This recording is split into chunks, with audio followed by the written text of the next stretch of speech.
Pues, ¿qué nos queda, amigos? Seguir madrugando. La mañanera de Ángel en el horario AAA estelar madrugador.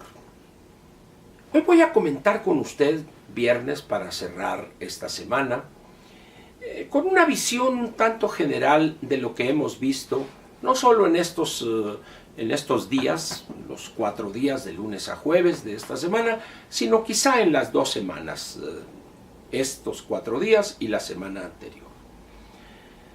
Mire usted, hoy en día en las condiciones de globalidad, de economías abiertas, de economías de mercado, podemos ponerlo de esta manera, o de economías donde la visión liberal, tanto de la economía como de la política, es el modelo o es la norma para conducir la economía y la política. Eso de neoliberal, déjelo usted para los que no saben economía o para los que prefieren insultar en vez de argumentar.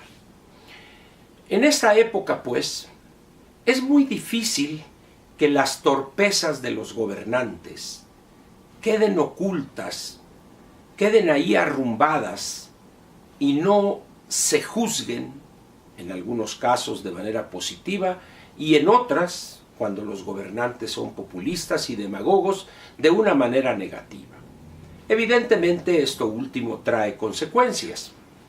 En el caso nuestro, ya no es un banco privado el que redujo el porcentaje de crecimiento del PIB para este año, no fue Banco de México, no fue la misma Secretaría de Hacienda que luego su secretario quiso componerle ante el miedo de que lo despidieran, pero el documento Criterios Generales de Política Económica ahí está, donde el rango que manejan es de 1.1 a 2.1 y el puntual, es decir, el promedio entre esos dos porcentajes, límite inferior y límite superior del rango, es 1.6.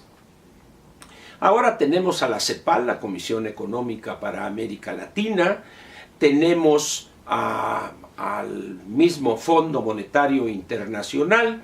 Prácticamente es unánime el juicio en torno al crecimiento o al pronóstico de crecimiento de la economía para este año. Se está celebrando, hoy es la parte fundamental de la celebración, hoy viernes en Washington, la reunión de primavera del Fondo Monetario Internacional junto con Banco Mundial. Y ahí nuestro inefable secretario de Hacienda dio la nota también. No se contenta el doctor Ursúa con decir tonterías en México, sino que le quedó chico el país y fue a Washington a soltar de su ronco pecho, o no tan ronco pecho, una tontería del tamaño quizá de la Torre Trump, pues para no irnos allá al edificio que sustituyó al World Trade Center con sus 2 grandes torres. Dijo él que, bueno, eso de los pronósticos de la economía, dice, son adivinanzas. Es imposible decir cuánto va a crecer una economía y alguna tontería por el estilo. Entonces, yo le preguntaría al doctor Ursúa, ¿y los porcentajes que el documento que elaboraron en la Secretaría de Hacienda y se entregó al Congreso de la Unión en diciembre del año pasado, recién entrada esta administración o este gobierno, son adivinanzas también? Es lo único que puede decirle usted, doctor Ursúa, a los agentes económicos privados. No le hagan caso a eso, hombre. Son adivinanzas nomás ahí para ociosos. Doctor Ursúa, permítame decirle que está usted cabal, rotunda y completamente equivocado.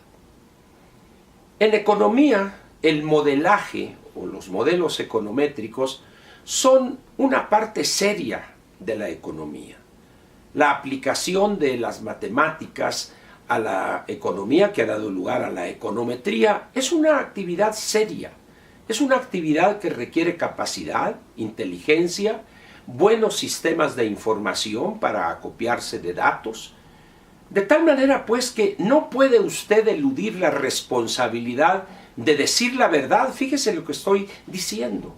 De decir la verdad en torno a la debilidad estructural de nuestra economía, no solo para este año, sino para los próximos 5.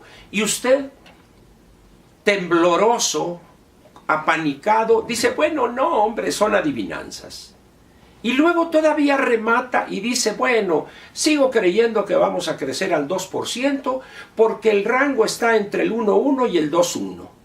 Bueno, pues si se trata de rangos y de crecimiento, pues yo le diría, ¿por qué no cambia y dice que vamos a crecer del 1,1 al 10,9 para que en el promedio nos dé el 6%?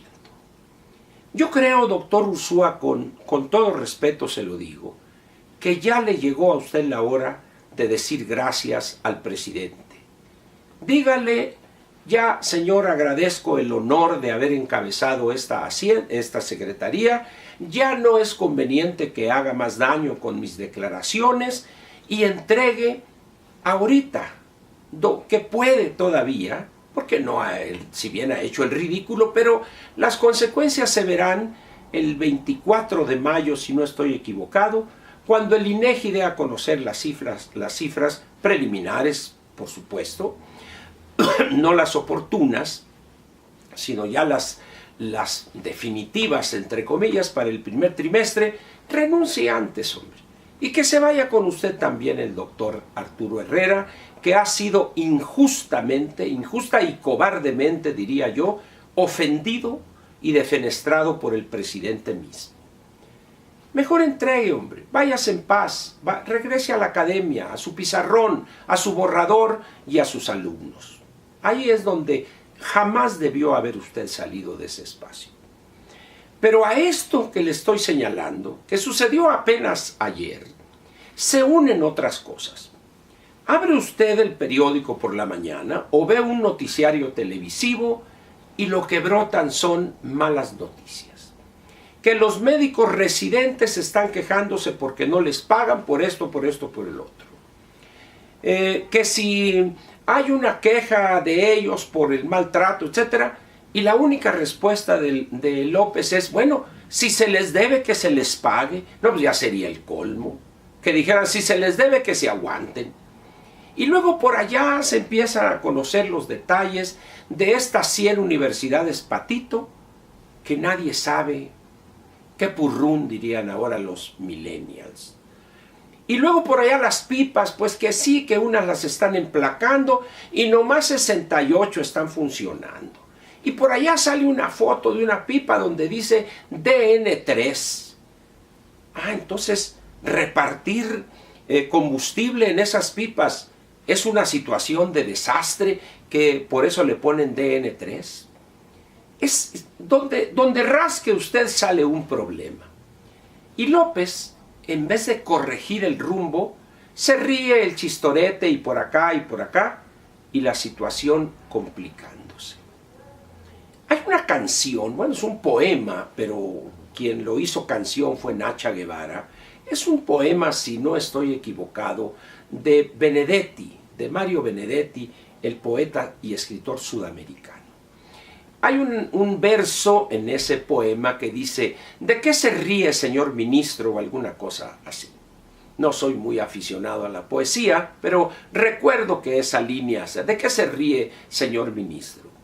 Creo que podríamos aplicarle esta pregunta al presidente. ¿De qué se ríe, señor presidente? Está viendo que brotan problemas por todas partes. Ahorita ya es un chisme en los correderos y en los mentideros políticos que su señora esposa no quiere tener en la Secretaría de Relaciones Exteriores al licenciado Ebrard porque ella quiere traer a su pariente, que creo que está en Estados Unidos como embajadora, etc. Y los chismes corren en los pasillos o en los corredores del centro del poder por excelencia, que es Palacio Nacional. Y por allá sale declaración de la señora San Juana Martínez, responsable del sistema público de radio o alguna cosa así, y dice, vamos a tener más presencia en Cuba y en Venezuela, porque esto... Y dice uno, ¿será el equivalente a Radio Moscú? O como era ya en los años 60, que uno ilusionado, yo era de la línea china, escuchaba Radio Pekín y otros escuchaban Radio Aval. ¿En eso van a convertir a ese sistema público de radio? Al final de cuentas, pues, ¿qué es lo que hemos visto en estas 2 semanas? Una cantidad de problemas agravándose, apareciendo otros que no imaginábamos, y la situación empieza a mostrarse en toda su crudeza. Incapacidad en la gobernación, una gran cantidad de funcionarios recién llegados o llegados con este gobierno, con un desconocimiento peligroso de la cosa pública, de cómo funciona el aparato público. Y todo eso redunda en descontento de sectores que hace 2 o 3 meses no lo estaban.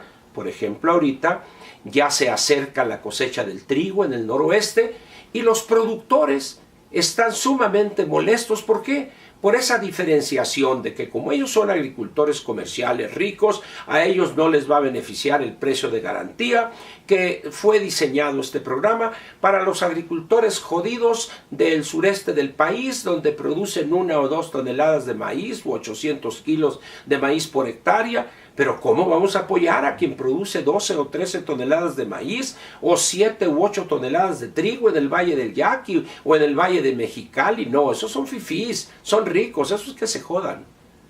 Las cosas no funcionan de esa manera. Sin embargo, este gobierno piensa que sí va a funcionar.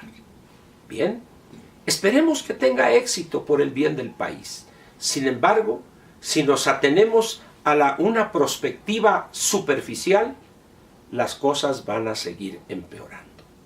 Y todo no por la maldad del imperialismo o de esos centros de poder neoliberal, el Banco Mundial, el Fondo Monetario, la OSD, etc. No, sino por nuestra propia incapacidad, por nuestra propia visión aldeana y aislada de los grandes cambios en el mundo. Y eso es lo que está causando el problema. Sin embargo, aguantadores que somos, ahí vamos, babiantes e hipnotizados, a aplaudir a López. Nos vemos aquí en la Sabatina, la mañanera de Ángel Sabatina. De corridito se habla y con claridad, lógica y soporte de lo que se afirma. Aquí no tiene usted que esperar. Aquí se dice una palabra y luego la otra y luego la otra. Claritas las 3, bien dichas y de corridito. Muchas gracias. Nos vemos mañana sábado, tempranón.